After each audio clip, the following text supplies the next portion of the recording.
To serve, you have got to get a picture of God.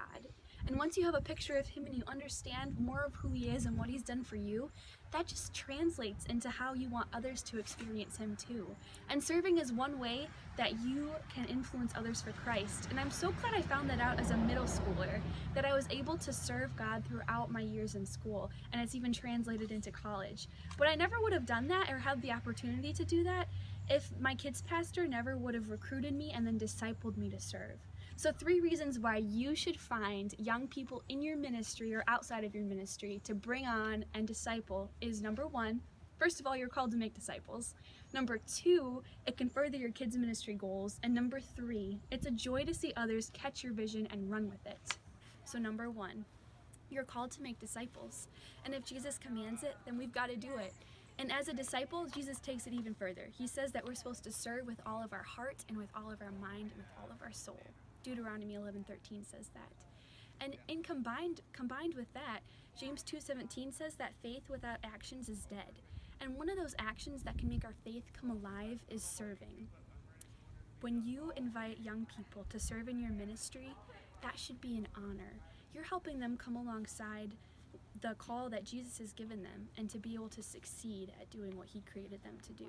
As a teenager, the kids pastor invited me to go with him to a camp in southern Missouri where he presented Jesus to 600 kids, and I was able to help with that, doing object lessons and skits and leading praise. And it was such an important time in my life that of growth and of just owning my faith, being able to present that and to pray with kids at the altar and coach them into receiving the baptism of the Holy Spirit.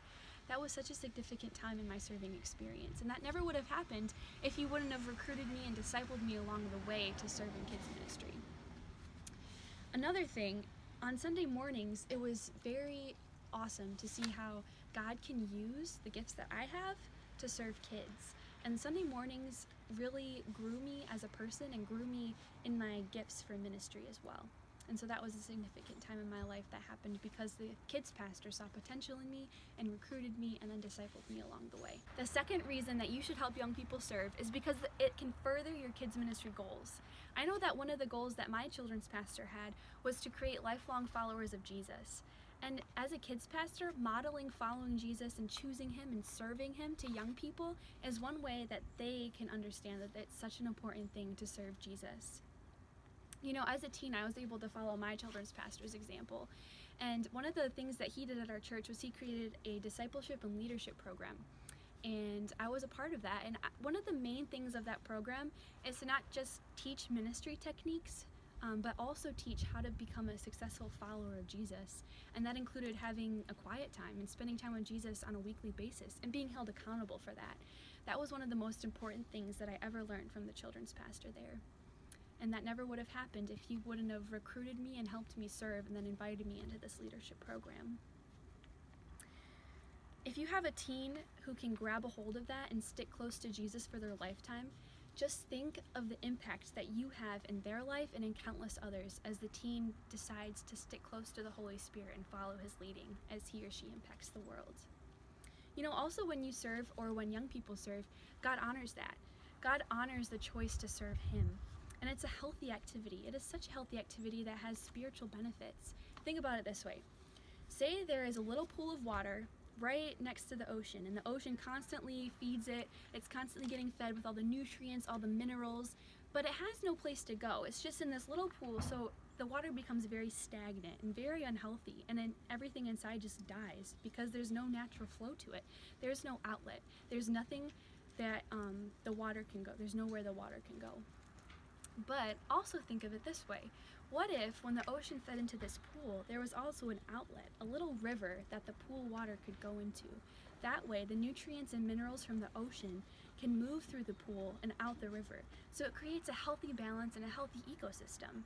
It's not just getting and getting and getting all the minerals and nutrients, but it's also giving that away to the river. Serving is just like that. People can sit in the congregation and receive and receive and receive, and that's all well and good. But just remember our first verse that we talked about. Faith without deeds is dead. Serving is one of those outlets that creates a healthy spiritual person. The third reason why you should help young people serve in your ministry is because it's such a joy to see others catch your vision for ministry and your love for Jesus and run hard after that. You know, as you intentionally disciple these young people, you're not only teaching them ministry techniques and things that they should know to be able to serve effectively, but you're also showing them to love Jesus with all of their heart and soul and mind. And that's the most important thing. Both of those things they can take throughout their life. You know, as a middle school and high schooler, I was a part of this leadership and discipleship program, and I was able to move from not just being a participant, but being able to disciple and lead small groups of those people within that program, and then being able to go to numerous camps and serve every Sunday morning, and then being able to take what I've learned in high school and middle school at my home church, and being able to go away to college and get plugged into a church there and take what I've learned to impact the kids there. And that's another thing about when you disciple young people, you are impacting so many kids, so many people through them that you will never meet. Your influence on their life, they'll take that and they'll hopefully disciple others, and they'll be able to be an influence on everyone else's lives that they come in contact with because of your initial influence. That's awesome. That's a way to reproduce yourself. That's a way to multiply disciples. You know, I was recently asked to give the devotional for my church's kids camp, and I was able to present it before the camp started, and just to unify the volunteers and inspire them and challenge them with something that I thought that God wanted me to share. And it was such a cool thing to watch them during prayer time and throughout the week act on that. It was such a cool thing to see them catch the vision that God had shared with me that I could share with them, that they then took and influenced lots of others throughout the week because of that.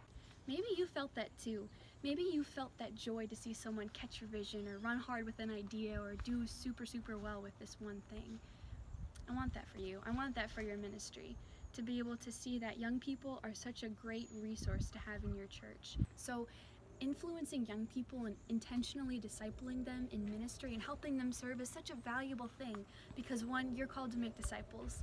Two, it can further your Kidmin goals of making lifelong followers of Christ. And three, it's such a joy to see others catch your vision and serve Jesus for the rest of their lives.